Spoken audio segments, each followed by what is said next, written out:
46 tentang peraturan hukum pidana yang diancam 10 tahun penjara.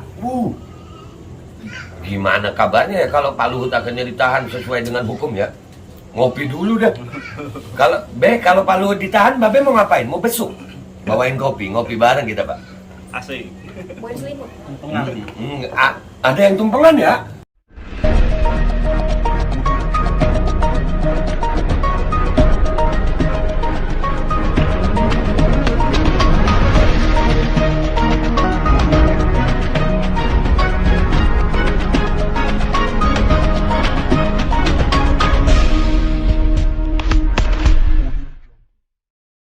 Assalamualaikum warahmatullahi wabarakatuh guys. Kaos gue keren ya. Ini kaos bikinan anak-anak MPR ya. Ini nanti di bawah gue cantumin nomor yang bisa kalian hubungi untuk pemesanan ya. Ini dari anak-anak MPR digunakan untuk kepentingan operasional MPR. Kalau kalian suka, nggak ada paksaan. Tuh, belakangnya tulisannya baca ya. MPR, Majelis Pemerintahan Rakyat, tetap santuy, tetap akal sehat, jangan lupa ngopi. Ya, ini kaosnya, langsung hubungi untuk pemesanan. Assalamualaikum warahmatullahi wabarakatuh. Assalamualaikum warahmatullahi wabarakatuh. Welcome back, selamat datang lagi di channel Babe Aldo bersama gue Babe Aldo, YouTuber receh yang tetap santuy, tetap akal sehat. Jangan lupa ngopi. Bismillahirrahmanirrahim. Panas. Alhamdulillahirrabbilalamin. Wassalatu wassalamu ala sayyidil mursalin sayyidina Muhammadin wa ala alihi washabihi ajmain. Rabbi sholli sadri wa yassir li amri wa hlul 'uqdatam min lisani yafqahu qawli bi jahin nabi wa alihi. Salam revolusi akhlak, semangat revolusi akhlak. Semoga akhlak kita jadi lebih baik hari ini dibanding yang kemarin. Panjang umur perjuangan merdeka. Allahu Akbar. Salam sejahtera buat seluruh rakyat Indonesia dimanapun kalian berada. Semoga kalian dalam keadaan sehat walafiat, tidak kurang satu apapun. Dan mudah-mudahan kalau ada yang sakit dari kalian jadi sakit penghapus dosa, penambah pahala, sakit yang segera sehat dalam manfaat. Amin ya rabbal alamin. Konten gue kali ini nggak di dalam studio. Gue tadi habis hadir nikahan salah satu anak angkat. Nih, ini di samping-samping gue ada anak-anak. Ya nggak apa-apa ya, ditunjukin nggak apa-apa juga ya mereka ya. Ya tunjukin. Nah, karya mama yang diputerin. Puterin. Nah tuh. Ya, sok dandan tuh. Ya, sok dandan. Nah, mereka ini adalah orang-orang yang termasuk dekat sama gue dari 2016. Ya, mereka mudah-mudahan jadi anak-anak soleh, hidayah, anak-anak yang bisa manfaat. Mereka lagi ngumpul karena tadi ada satu rekannya, ada salah satu mantannya yang nikah. Nggak tahu. Ya, dan akhirnya mereka malam ini mau ngumpul di sini, mau bikin konten kopi Babe Aldo nanti ya. Insyaallah. Nah, sebelum itu gue ada kewajiban bikin konten untuk yang naikin untuk jam 9 malam ini. Yaitu tentang, ini ada keren beritanya nih, pas banget. Ada 2 tokoh nasional nih yang masuk dalam berita dari demokrasi.id. Demokrasi.id. Sebarkan berita bohong, Egy Sujana akan laporkan Luhut ke polisi. Keren ini Bang Egy, keren. Pak Luhut super keren lah. Kenapa Pak Luhut super keren? Ya memang lah, 14 jabatan. Waduh, nggak super keren. Dan Bang Egy kita beri support ya. Artinya, lu Babe mendukung Bang Egy? Sangat mendukung. Kenapa Babe mendukung Bang Egy? Iya, karena Pak Luhut sampai hari ini diajak diskusi nggak pernah mau. Babe nggak suka sama Pak Luhut? Suka, tapi kebijakannya enggak. Pak Luhut yang bilang PPKM lah, inilah, protokol kesehatan lah, terawih diatur lah. Ya kan, protokol ke masker lah, micin lah. Tapi Pak Luhut sendiri kemarin nemuin BEM UI nggak pakai masker, nggak pakai protokol kesehatan. Ya kan, itu adil nggak? Kalau menurut gue nggak adil. Iya, nggak adil Pak Luhut kalau begitu. Dan Pak Luhut juga yang bilang masalah big data nih, ya kan? Pak Luhut, andai kata Pak Luhut itu bukan pejabat publik, Pak Luhut nggak dimintain pertanggungjawaban dalam pernyataannya. Jangankan pejabat publik, Pak, saya aja YouTuber, kalau pernyataan saya itu nggak ada buktinya, bisa dipenjara ya. Sudah ada yang lapor-lapor ya. Ini apalagi Pak Luhut, tapi nggak apa-apa, ini dilaporin sama Bang Egy. Dan kita akan kawal kasus ini. Kita lihat apakah kepolisian Republik Indonesia di bawah pimpinan Kapolri Bapak Listio Sigit akan bertindak sesuai dengan hukum yang berlaku secara adil atau tidak. Kita lihat sama-sama. Karena Bang Egy Sujana ini seorang yang ahli hukum juga, lawyer terkenal juga. bahkan pernah menggugat Pak Jokowi, ya kan? Kita baca dulu beritanya. Tim pembela aktivis dan ulama TPUA akan melaporkan Menteri Koordinator Maritim dan Investasi Luhut Binsar Panjaitan atas penyebaran berita bohong yang memunculkan keonaran di masyarakat.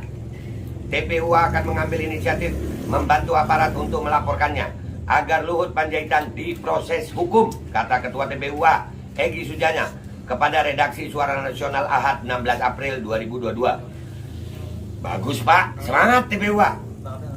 Rakyat dan kita rakyat akan mendukung. Siap dukung ya? Kita akan kawal. Babe Aldo akan mengawal kasus ini. Ya, supaya rakyat tahu, kita akan memberitakan kasus ini.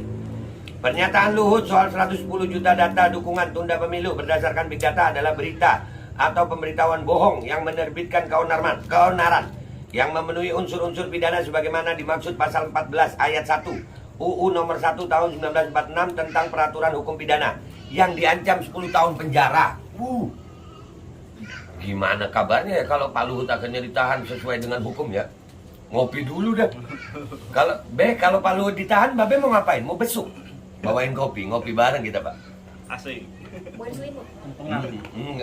Ada yang tumpengan ya? Canda Pak Luhut. Enggak, maksudnya tumpengan di dalam lah. Ya nggak apa-apa juga. Pak Luhut pejabat publik nggak mungkin marah loh. Namanya pejabat wajar dikritik di negara demokrasi kok. Benar. Ini Indonesia bukan negara kerajaan. Jangan orang di framing kalau mengkritik kebijakan pemerintah itu dibilang pemberontak. Udik, nggak tahu demokrasi lu. Yang nggak boleh dikritik itu khilafah. Jadi sebenarnya pemerintahan Jokowi ini pemerintahan khilafah apa demokrasi? Kadang-kadang teriak-teriak anti khilafah, menjalankannya secara khilafah. Nah iya, yang nggak boleh dikritik khilafah. Berarti Pak Jokowi ini kalau dia tidak boleh dikritik, berarti dia sedang menjalankan pemerintahan khilafah. Begitu. Itu.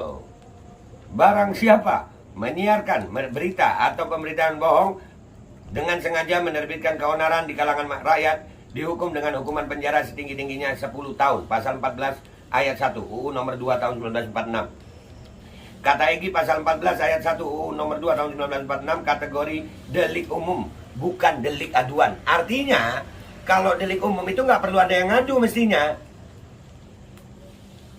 Nah, ada langsung mestinya itu. Kalau polisinya berani ya. Tapi kayaknya polisinya takut apa enggak sih Pak ya? Tapi kalau sama begal bebas ya Pak. Aduh, jadi sekarang ini sebetulnya hukum begal itu boleh gitu. Nah, mending kita bikin persatuan begal kayaknya ya. Ngopi dah yuk. Kita bikin PBN, Persatuan Begal Nusantara. Wah, lu ngebegal nggak boleh dilawan. Nah, lu ngelawan main hakim sendiri lu. Ayo lu. Tersangka. Jadi sebetulnya kita ini negara begal apa negara hukum sih? Nanya doang gue Pak Listio, ya kan boleh kan nanya Pak ya. Kan masyarakat awam hukum boleh bertanya ya Pak. Sehingga aparat penegak hukum dapat langsung menyidik kasusnya tanpa menunggu adanya laporan masyarakat. Kira-kira Pak Listio akan menyidik Pak Luhut atau tidak? Enging. Aduh, kopi makin enak rasanya hari ini. Pak Luhut nggak marah kan Pak ya saya reaksi begini? Enggak lah Pak Luhut pejabat. Iya dong, wajar lah, wajar. Benar. Yang nggak wajar itu kalau Pak Luhut ngeritik gue. Nah, kan gue bukan pejabat. Tapi ada loh, rakyat yang ngeritik gue. Ada. Langsung dikatain gue kalau begini kadrun, pemberontak, radikal. Woi, ini negara demokrasi, bukan negara khilafah. Lu teriak-teriak anti khilafah, tapi gue kritik, lu bilang gue pemberontak. Lu ngopi lu. Egy mengatakan unsur kebohongan publik yang disampaikan Luhut Binsar Panjaitan sempurna terpenuhi melalui pernyataan Lanyala Mataliti yang menyebut Luhut berbohong dengan dasar data rujukan dari perusahaan analisis Big Data Evelo. Pernyataan Lanyala ini juga sejalan dengan temuan data dari pemilik drone Emprit Ismail Fahmi. Sementara Luhut sendiri hingga saat ini tidak membuka sumber referensi rujukan data klaim 110 juta orang yang menginginkan tunda pemilu. Saat didebat oleh mahasiswa UI, Luhut berkelit dengan dalih beda pendapat soal tuntutan membuka klaim 110 juta dukungan tunda pemilu dari Big Data. Pernyataan Luhut Panjaitan terkategori menyiarkan berita atau pemberitahuan, bukan menyampaikan pendapat. Nah, itu beda pendapat sama berita. Ya kalau sudah menyangkut data, itu harus dibuktikan. Beda dengan opini. Contoh nih opini. Babe suka nggak sama Pak Luhut? Nggak suka. Nah itu opini. Ada orang yang beropini suka sama Pak Luhut. Itu opini. Tapi kalau berbicara tentang data kebenaran, mau suka nggak suka, kalau Pak Luhut punya 110 juta data itu, gue akan bilang Pak Luhut benar. Paham nggak sampai sini? Ya, jadi kalau pendapatnya Pak Luhut tentang data itu harus dibuktikan, nggak boleh begitu. Itu bukan masalah opini itu. Alhasil, apa yang diungkap Luhut soal 110 juta big data adalah berita atau pemberitahuan bohong, bukan pendapat yang tidak memiliki argumentasi. Kebohongan Luhut soal 110 juta big data telah memicu keonaran di tengah masyarakat. Ramainya penolakan publik terhadap wacana tunda pemilu hingga masifnya demo mahasiswa yang menolak tunda pemilu di berbagai daerah adalah konfirmasi terpenuhinya unsur menerbitkan keonaran yang meresahkan masyarakat, pungkas Egi. Nah, jadi pasal-pasalnya sudah terpenuhi. Apakah polisi akan menyidik kasus ini? Apakah polisi berani untuk menegakkan hukum di Indonesia? Apakah polisi hanya berani untuk membela begal? Kita lihat sama-sama di akhir. Dan kita rakyat Indonesia akan terus mengawal. Dan Babe Aldo sekali lagi menegaskan, mengkritik pemerintahan itu bukan perbuatan radikal. Mengkritik pemerintahan itu bukan perbuatan pemberontakan. Karena kita hidup di negara demokrasi Pancasila. Kita bukan hidup di negara khilafah. Kita bukan hidup di negara komunis. Jadi jangan kalau ada orang yang mengkritik lalu lu bilang pemberontak radikal. Udik lu, belajar lagi demokrasi, belajar lagi Pancasila. Gua Babe Aldo minta maaf kalau ada salah. Wabillahi taufiq wal hidayah, warahmatullahi wabarakatuh. Walaupun Assalamualaikum warahmatullahi wabarakatuh. Ketemu nanti ya sama anak-anak ini di Kopi Babe Aldo tuh. Cek Kopi Babe Aldo juga. Yuk.